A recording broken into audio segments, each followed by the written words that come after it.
Sea.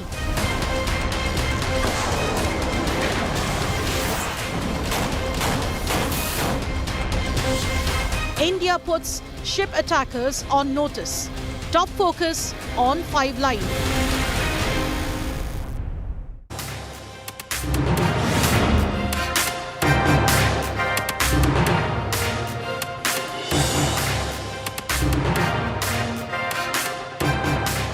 There have been as many as 15 merchant vessels attacked by either Iranian or Houthi drones or missiles since October the 17th, viewer, which has led to a fear psychosis on the Arabian Sea, which happens to be one of the biggest trade routes in the Indian Ocean and one that India depends on in large part for its energy supplies from West Asia.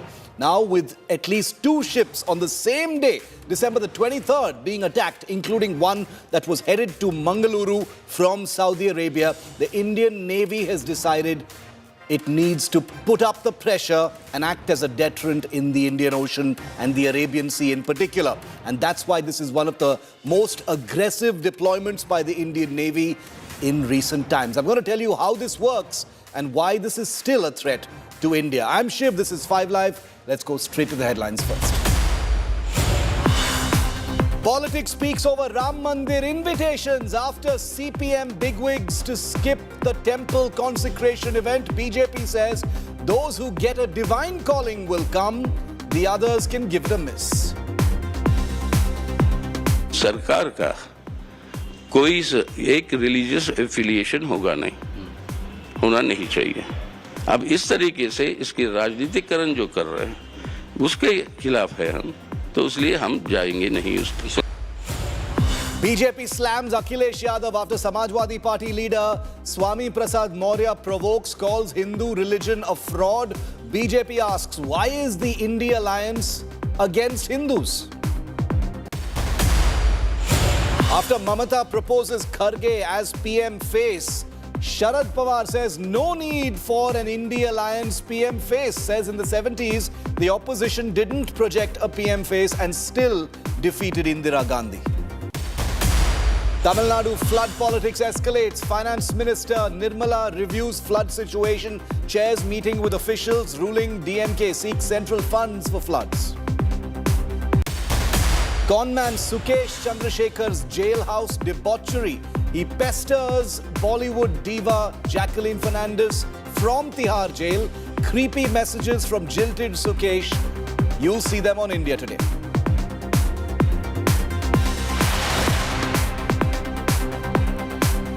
It's a very big day for the Indian Navy. It's a very big day for self-reliance in military hardware. And it's a very big day in terms of how the Indian Navy sends out a message of strength and deterrence in the Indian Ocean.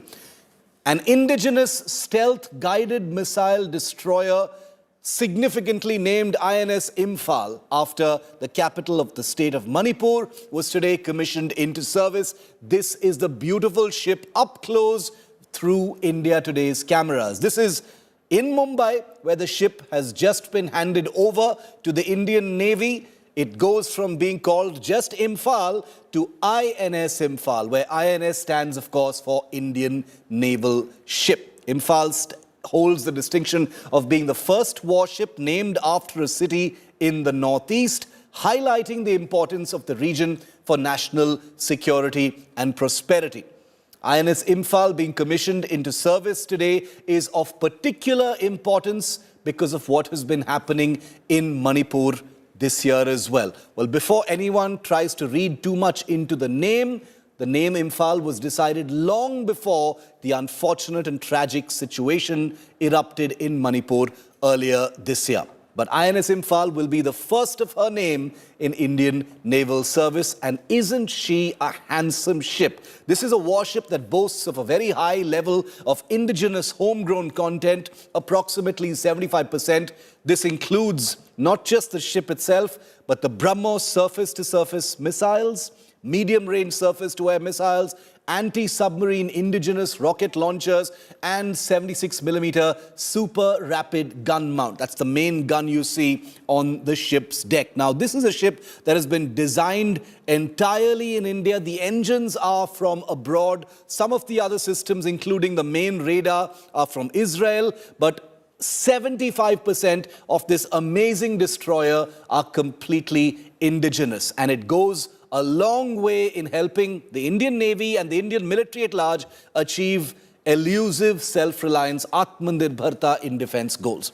INS Imphal is equipped to fight under nuclear, biological and chemical warfare conditions and has a very high degree of automation and stealth features, further enhancing its combat capability and survivability. Take a look at this report from the ground from the beautiful commissioning ceremony today. With the slogan of Jalmeva Yasya Balmeva Tasya, Indian Navy commissioned INS Imphal into Indian Navy today. Indian Navy has commissioned the most powerful warship right now in India. It's INS Imphal. INS Imphal is the third installment of Visakhapatnam class series, which is very much destructive and the most destructive machine that India has right now. INS Imphal is the first warship to have a mess provision for women sailors and women officers. Inside the warship, 12 beds are prepared for female sailors which attach bathroom and toilets. The arrangement has been designed for the first time in the warship before commissioning. This Indian warship has been named in the memory of veterans of the Battle of Hawaii during World War II, and this is the first warship which has been named after a state in Northeast. Or the ship can move at the speed of 33 kilometers per hour and can stay in sea continuously for 45 days. 50 officers and more than 300 sailors can be deployed on their warship. The power and the domination of India has been continuously increasing in the sea arena, and now after the commissioning of INS Imphal, now Imphal will protect Indian sea borders and Mother India. इस जहाज़ में खास जैसे कि मेरे पीछे है, ये इंडिजिनियस रॉकेट लॉन्चर है, तो कोई भी पनडुब्बी, दुश्मन की पनडुब्बी आसपास अगर डिटेक्ट होती है तो इसको फायर कर कर दुश्मन की पनडुब्बी को डुबाया जा सकता है, या उससे ये महत्वपूर्ण ये भी है कि उसको नीचे ही रखा जा सकता है जिसके कारण वो शिप पर अटैक ना करे। इसके अलावा जैसे कि आप यहाँ देखते हैं, ये है MRSAM, ये भी इंडिजिनियसली अब डेवलप हो रहा है along with partnership with II Israel, और ये सारे एरियल थ्रेट्स जो कि एयरक्राफ्ट, मिसाइल्स और UAVs को अटैक करा जा सकता है इससे, एंड उनको टेक डाउन करा जा सकता है। इस शिप में सबसे बड़ी अच्छी चीज़ है कि यहाँ का जो IPMS integrated platform management system indigenously LNT के द्वारा बनाया गया है, जिससे एक जगह से आप सारे के सारे मशीनरी जो हैं उसको मॉनिटर भी कर सकते हैं और कंट्रोल भी कर सकते हैं। इम्फाल को अगर एक सक्षम तौर से बोला जाए तो ये एक मूव करता हुआ स्मार्ट सिटी है जो खुद से अपना पावर जनरेशन भी कर रहा है, खुद ही अपने आप को शिप को पूरा ठंडा रखा हुआ है। आप इसके AC प्लांट्स की अगर देखें तो 1100 टन्स ऑफ रेफ्रिजरेशन की कैपेसिटी है, जिसमें आप किसी भी क्लाइमेट में कभी भी आएंगे तो ऐसा ही ठंडा आपको महसूस होगा। 120 टन ऑफ फ्रेश वाटर हम हर दिन बनाते हैं, जिससे जो शिप्स के क्रू हैं उनकी जो भी रिक्वायरमेंट रहती है फ्रेश वाटर को हमेशा मीट कर जाती है। It was Defence Minister Rajnath Singh who presided over the commissioning ceremony of the INS Imphal.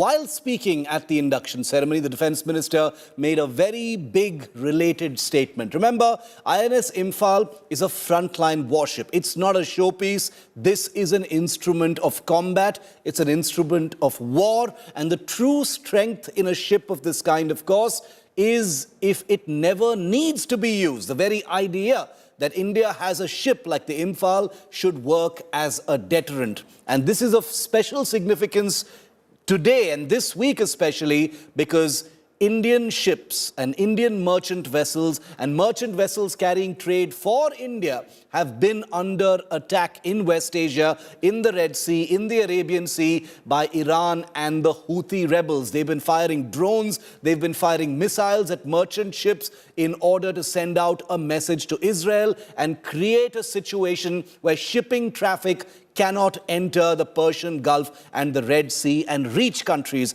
like Israel. And that's one of the reasons why the INS Imphal entering service today becomes so important. Listen to what Defence Minister Rajnath Singh said today after 2 merchant vessels were attacked on the same day, on December the 23rd.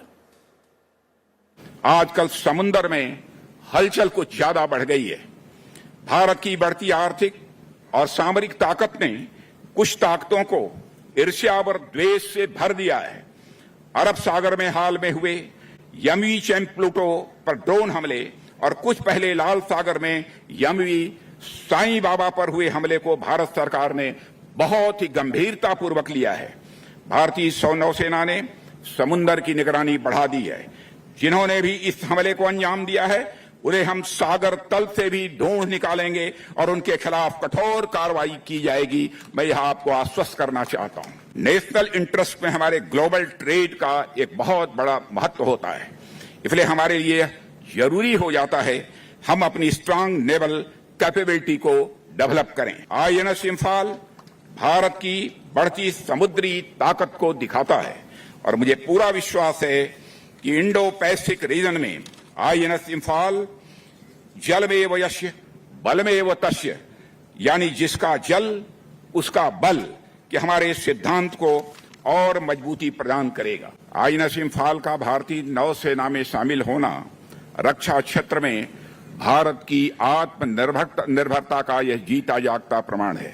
INS Imphal की commissioning Bharat की नौसैनिक शक्ति को और मजबूती प्रदान करेगा, ऐसा मेरा पक्का विश्वास है। उत्तर दक्षिण पूरब पश्चिम हर जगह का प्रताप INS इम्फाल में शामिल है, जो भारत की एकता और अखंडता को दर्शाता है। साथियों, मेरी दृष्टि से INS इम्फाल की सबसे बड़ी विशेषताओं में से एक है उसका पूरी तरह से भारत में ही कंसेप्चुअलाइज्ड, डिजाइन और कंस्ट्रक्टेड होना।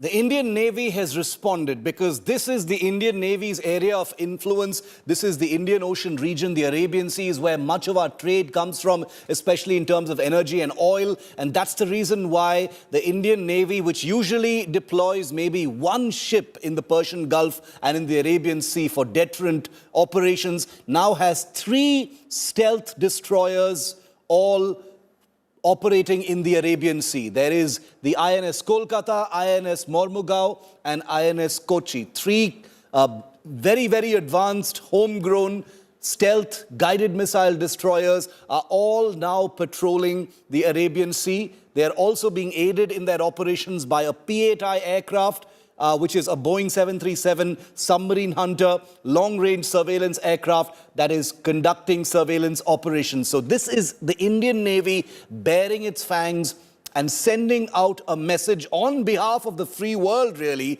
that it means business. Drones and missiles might be sent to attack ships that are making their way through the shipping lanes of the Arabian Sea, but the Indian Navy is now there and it will do everything it can to make sure that those who have attempted to damage ships headed for India or which impact India will pay for what they have done. Whether they are in Iran, whether they are in Yemen, the Houthis, whoever it is, if they dare to affect shipping traffic, they will be hearing from the Indian Navy. Now, the 2 ships that were both attacked on the same day, December the 23rd, the Liberian flagged ship and a Japanese-owned ship, MV Chem Pluto, with 20 Indian crew members, 1 Vietnamese crew member, caught fire after it was attacked on December 23rd by a suspected drone about 270 kilometers off India's coast. It was later secured by the Indian Coast Guard and the Indian Navy, which said in an official statement that the ship has now been brought back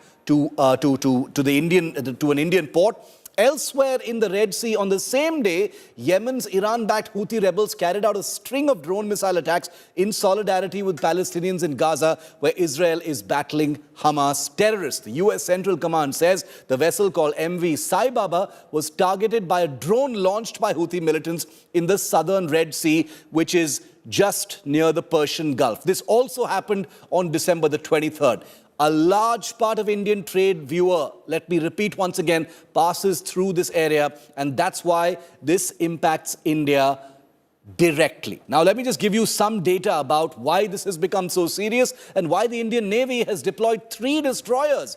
You know, practically never done that before unless something is this serious. There have been 15 attacks on merchant vessels since October the 17th. 10 days after the Hamas attack on Israel, since 10 days after that, there have been 15 separate attacks, all of them by Iran or the Houthi rebels. The MV Sai Baba that I just told you about was hit by a Houthi drone or missile on December the 23rd, the same day that MV Kem Pluto, which was headed towards Mangaluru, was hit about 270 kilometers off the Indian coast by an Iranian drone. Iran has denied it, but the United States says they have proof that it was an Iranian drone.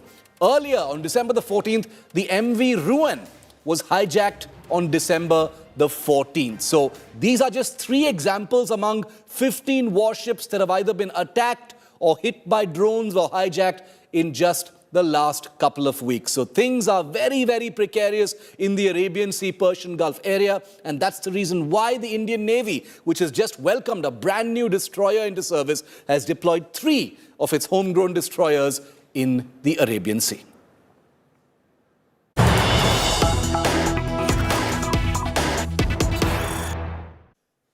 And I just wanted to tell you that a day after Defence Minister Rajnath Singh today commissioned INS Imphal into Indian Naval Service, well, there's no rest because the Raksha Mantri tomorrow is headed to Rajouri in Jammu and Kashmir. This was first reported by India Today yesterday after the Army Chief. Now, Rajnath Singh heads to Jammu and Kashmir, where he will be visiting Rajouri tomorrow. He will be spending time with the Army. We understand he will also interact with civilians in some of those areas. Things are extremely tense following the deaths of 3 civilians for which Army personnel have been blamed for using undue force.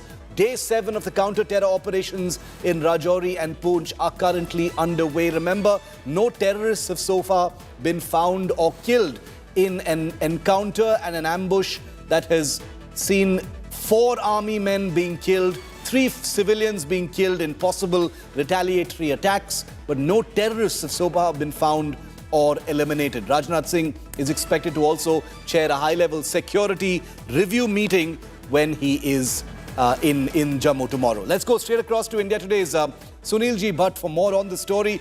Sunil, the army has already begun to take disciplinary action. Brigadier in the area has been attached, pending an inquiry against him. 3 officers are also said to have been acted against by the army.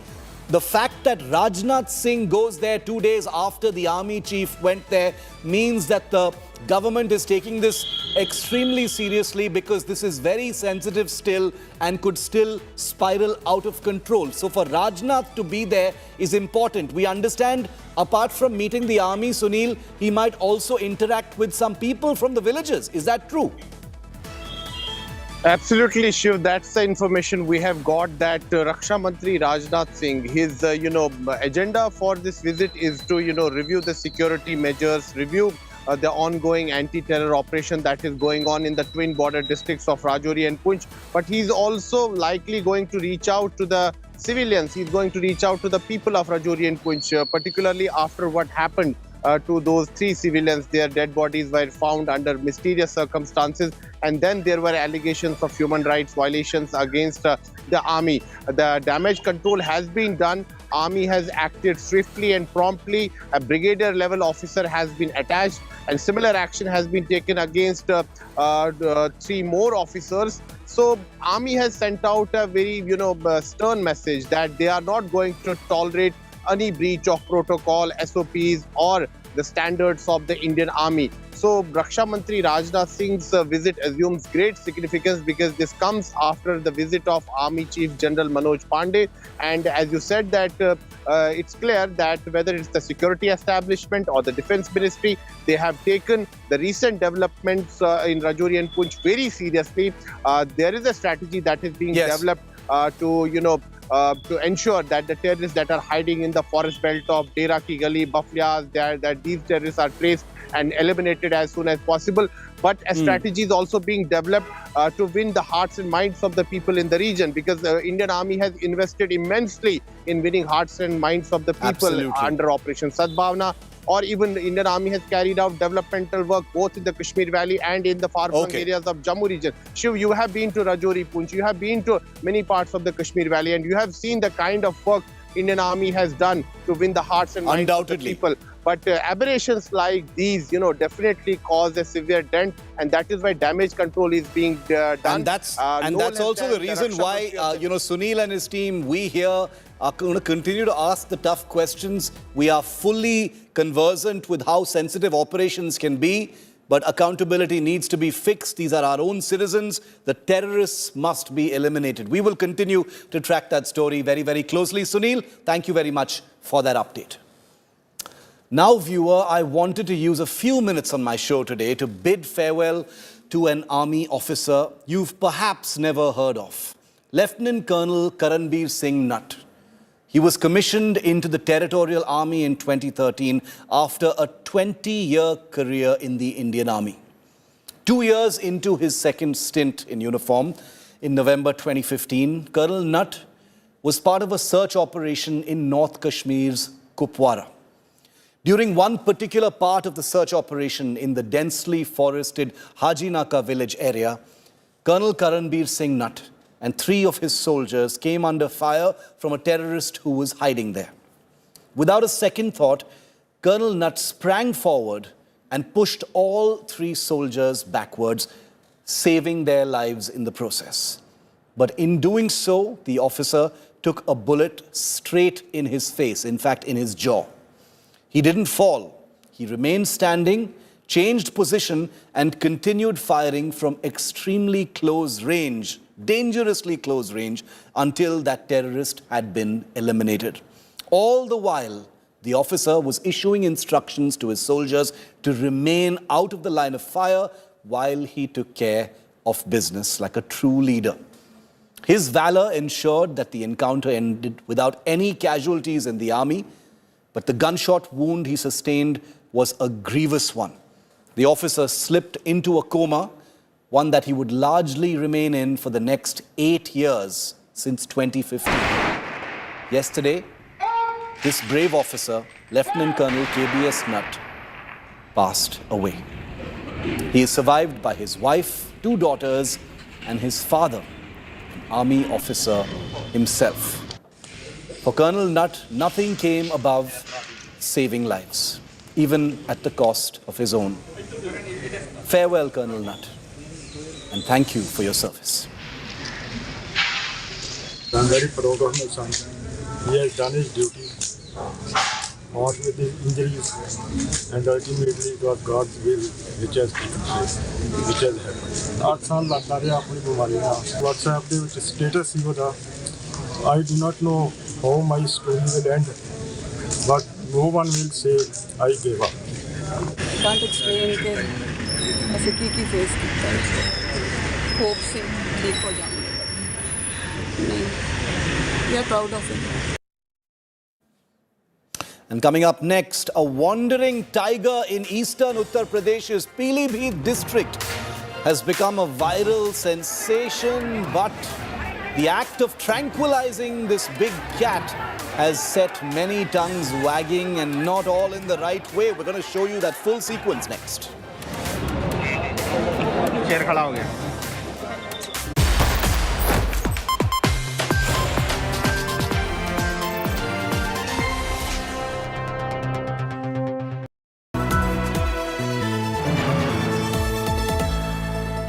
India Today magazine's 48th anniversary special with the She List. 100 exceptional women redefining India's narrative.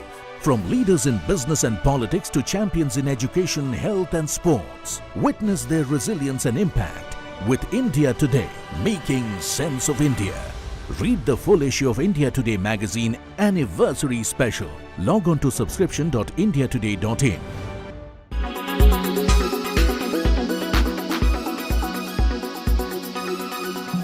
जैसे अभी हमारे जो राजनीतिक प्रतिद्वंदी हैं, किसी का नाम में मंदिर है यहाँ लेना नहीं चाहता, उनकी बुद्धि को लगता है कि ऐसे समय हर लिया है भगवान ने, और उनको ये समझ में नहीं आ रहा क्या बोलना चाहिए क्या नहीं बोलना चाहिए, और ऐसी चीजें बोल करके कोई सनातन को ना कमजोर कर सकता है ना मिटा सकता है, ना हिंदुत्व को कमजोर कर सकता है ना हिंदुत्व को मिटा सकता है, ना भव्य राम मंदिर निर्माण को रोक सकता है, ना जो अच्छे पवित्र काम चल रहे हैं देश प्रदेश में ना उसे रोक सकता है। जो इस प्रकार की कोशिश करते हैं उन्हें मुंह की खानी पड़ती है। अब इससे बड़ी चोट क्या होगी? जो कभी देश में राज करते थे आज विपक्ष के लायक नहीं है, जो कभी प्रदेश में राज्य करते थे आज उनको प्रदेश में कोई पूछने वाला नहीं।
They shared a bond from their childhood. 24-year-old are Nandini and Vetrimaran, hailing from Madurai, childhood friends who navigated school together till grade 10. 8 months ago, both found an IT job in Chennai. But the harmony of their lifelong friendship took a tragic turn. Chained from neck to feet, slashed with blades and set ablaze.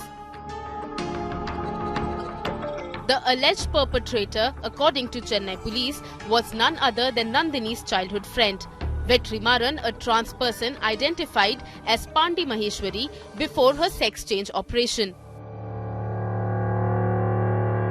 Preliminary investigation suggests Vetrimaran suspected Nandini of growing distant and forming connections with other male friends.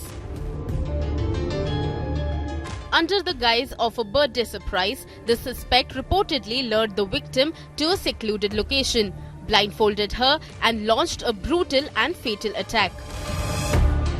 The suspect has been apprehended and is now in judicial custody.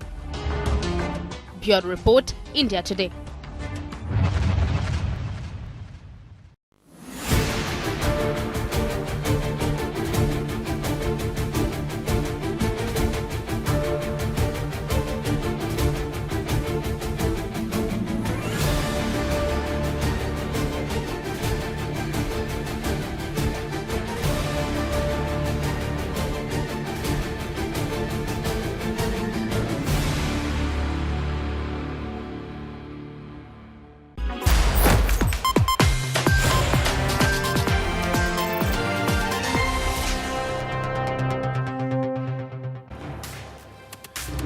People go to all manner of tiger reserves every year in India and come back disappointed when they cannot spot this beautiful beast and our national animal. But these are viral images from a village in eastern Uttar Pradesh's Pilibhit, where a wandering tiger, a big adult, beautiful beast, found an unexpected perch on a compound wall of a Gurudwara.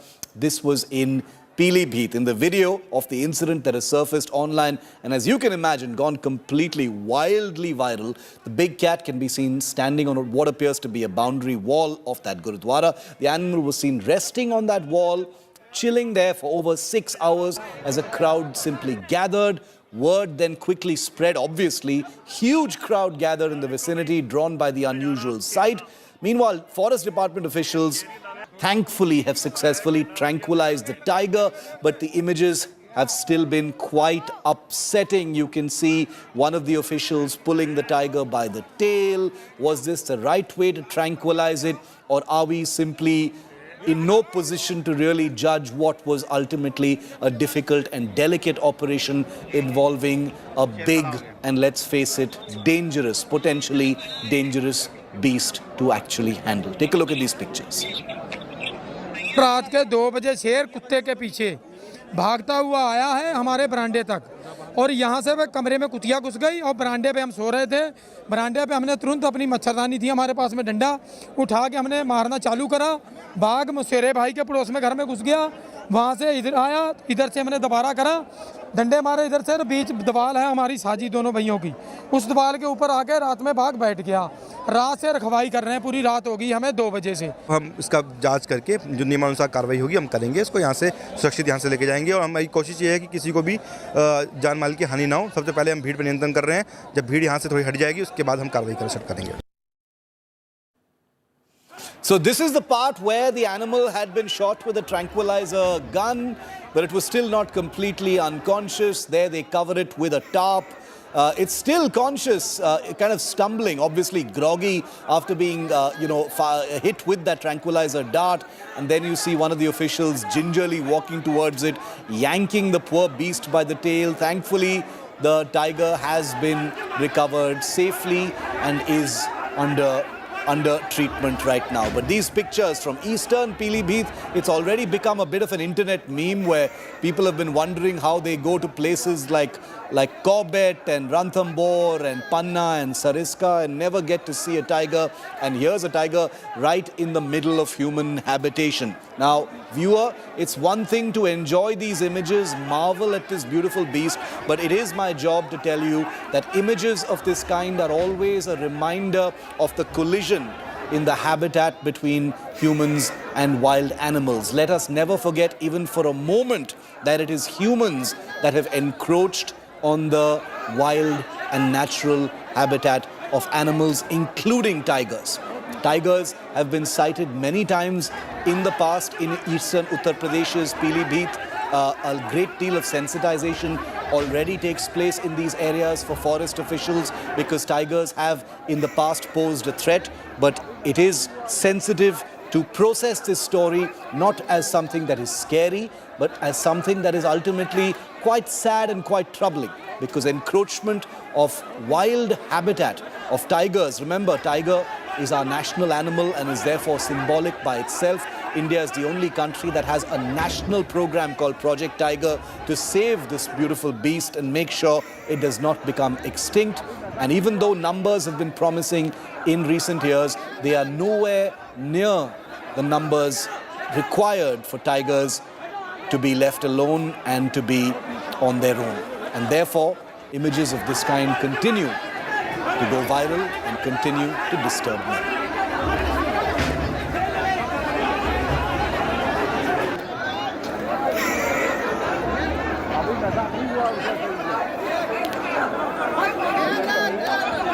I want to get an expert view on these pictures, viewer, because like I said, it's not just an internet meme.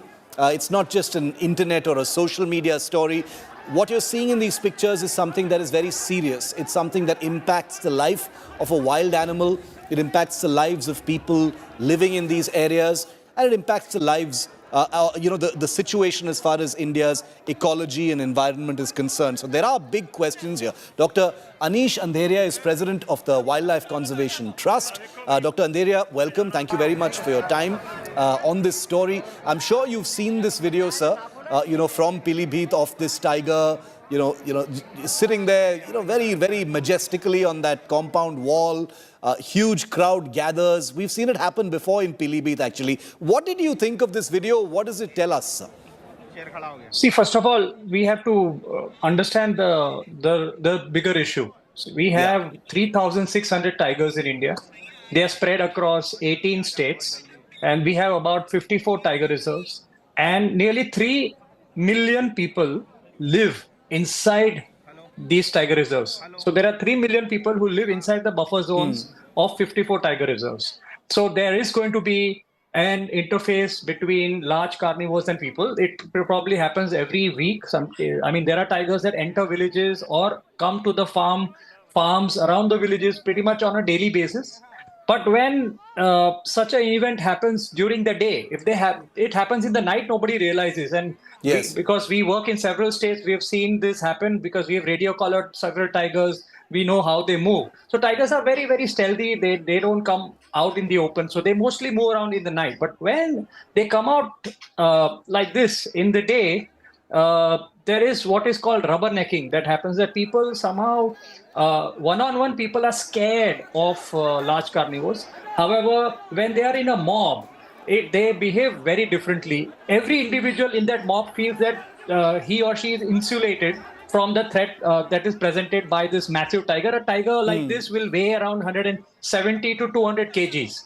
And so a human being is no match. But people still always gather this, and I've seen this not only with tigers but also with leopards, that you have hundreds of people who surround these animals. Obviously, tigers are carnivores. They have enough weapon on their body to eliminate large herbivores, which are more than 300 kgs. So human beings have no match.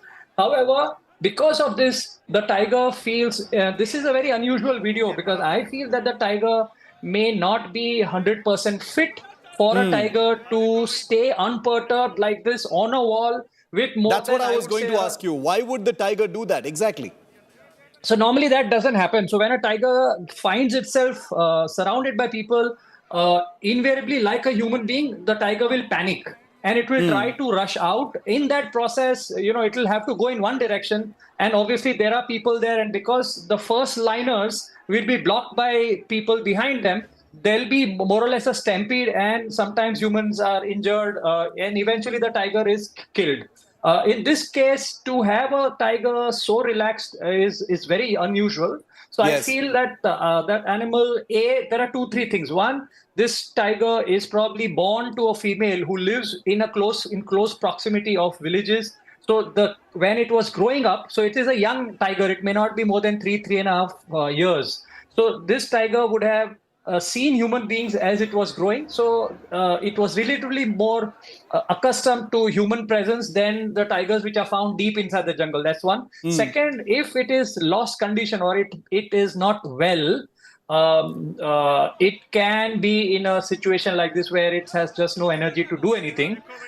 Or it could just be traumatized. There could be trauma. Mostly we have seen that when a leopard or a tiger falls in a well and along with a prey animal. So if they have been running after a pig or a dog and the dog falls in a well and the carnivore in the night falls in the well, once inside a well and the dog is right in front of the tiger, but the tiger doesn't kill the dog. In fact, both of them will hold on to their lives on a crevice or something like that. So this has been seen many times. So one of the 3 things are happening. But the unfortunate thing again is that there is there has to be a method in the madness that is shown by people. If I was in charge of this operation, all I would have done is to request the people, and if people believed what I said, all they had to do is get into their homes, and after dark or towards the evening, the tiger would have moved out of the village. No tiger wants to be surrounded by people. So sometimes most of these rescue operations that go out of control have actually, they can easily be handled. It's the only way to do it is to move people away. So the people should just give enough passage. Sometimes it could be even 100 meters or go into your houses. And then the forest department can slowly nudge the animal in the direction where the forest is probably near. The forest and this village may be right. Dr. Andheriya, tigers have been sighted in this part of eastern UP before. Is it a question of sensitization and training, being too much of an uphill task? Because ultimately, how much can you educate people to stay in their homes? A spectacle is a spectacle.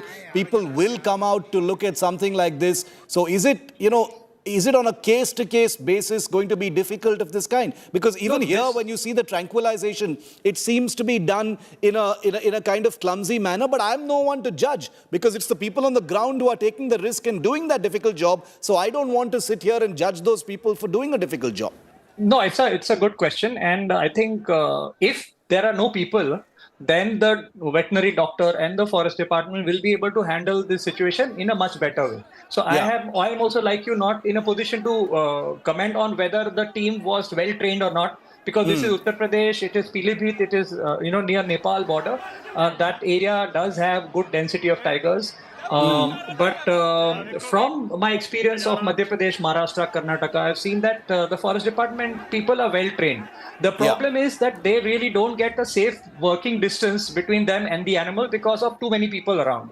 And there is chaos already. By the time the department reaches there, there is so much noise that the tiger has already gone through trauma. So by the time the forest department gets there, it's very difficult for them to handle it. So obviously much more training needs to be given, but let's not get there. The situation here, I think, is that I am from Bombay, and here in Bombay, we right inside the heart of Bombay city, we have a national park which is 100 square kilometers. There are more than 45, around 50 leopards there. And there was a fantastic program, a very, very successful program, started by the forest department with the help of individuals and NGOs. And they went from building to building, they went from hutment to hutment, and they have sensitized them over the last. It's an ongoing thing. It happens pretty much every time that a leopard enters a residential complex, there are training programs that are held there. So because they have done it over and over again, you hardly ever hear about human leopard conflict in Bombay. And imagine there are 50 leopards living within the city limits. There are 20 million people who live in Bombay. So it is possible. If it can be done in Bombay, there is no reason why it can't be done in Pilibhit, because there, I'm sure there are about 75 to 80,000 people who live in the buffer zone of Pilibhit Tiger Reserve. So that's nothing compared to... One final question, Dr. Andheriya, is, I just wanted to zoom out a little bit to the comment you made right at the start. 3,600 tigers in the country. Is that a good number?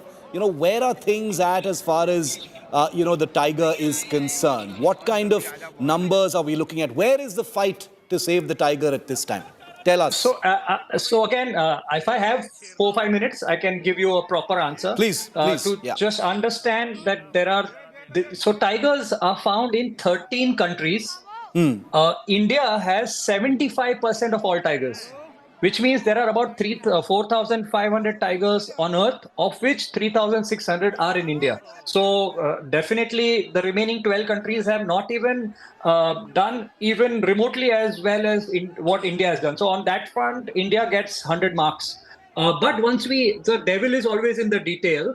And so when you get inside India, and if you look at the habitat that's available, which means the forest, the green cover, we could easily have 7,000-8,000 tigers.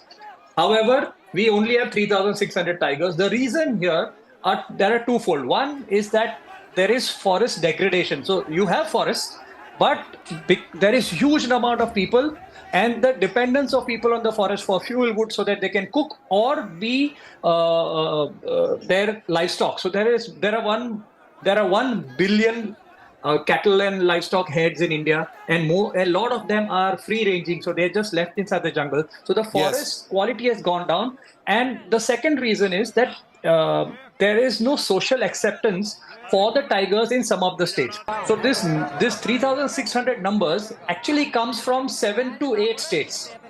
So Karnataka, Karnataka, Madhya Pradesh, Maharashtra, Uttarakhand, Assam and Tamil Nadu are those states where you have good amount of conservation work has happened. But even if you look at Uttar Pradesh, which is a very large state, there is hardly any good quality forest left for the tiger. So it's just a sliver of forest habitat along the border with Nepal. So you can understand that they are very precariously placed, because there is poverty all around. There is pressure from approaching extra-limited pressure from Nepal, and you have pressure from India as well. So there is a lot of room.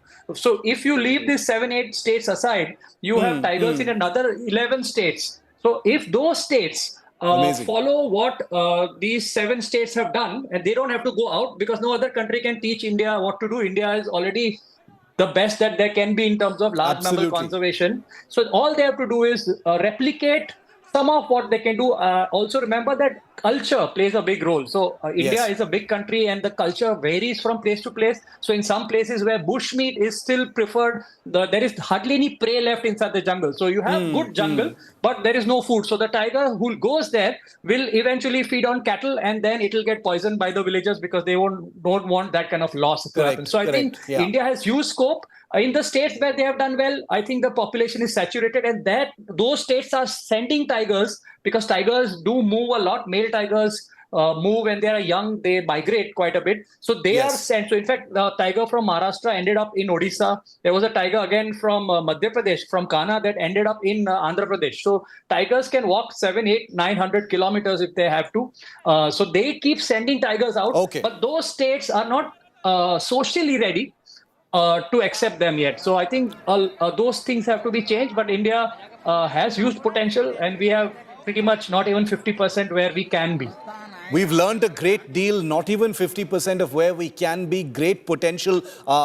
Definitely nice things to hear where it comes to our national animal. It's not just an animal, it's also very symbolic as far as India is concerned, and perhaps India does more for the tiger than any other country. 50% of where we should be. I'm going to take that as something to really work towards. Learned a lot here. Thank you very much, Dr. Andheriya, for sharing your wisdom with us on something that we see as beyond just viral images of a tiger in Pilibhit. Thank you very much, sir.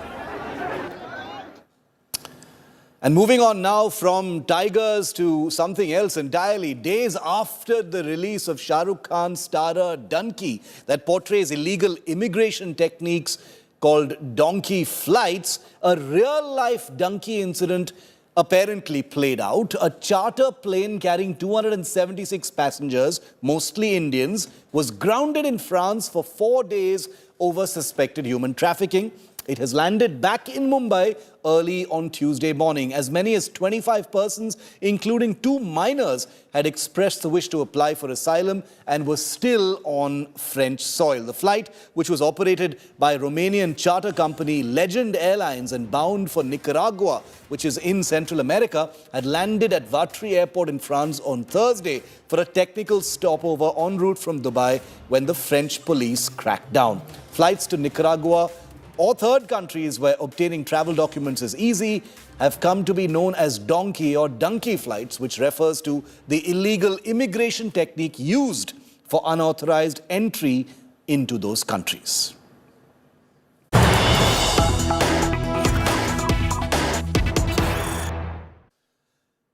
And the passengers who returned this morning on that donkey flight from France have been interrogated by the police. 276 donkey passengers have been grilled by the Central Industrial Security Force. That's the force deployed in India's airports. Anti-human trafficking unit has now initiated an inquiry and will be submitting a report to the Home Ministry very soon. So interrogation of some of those donkey passengers is currently taking place. 276 of them were Indians, remember. Meanwhile, the grisly murder of a Chennai software professional, a 24-year-old who was chained, cut and burnt alive after being set ablaze by a child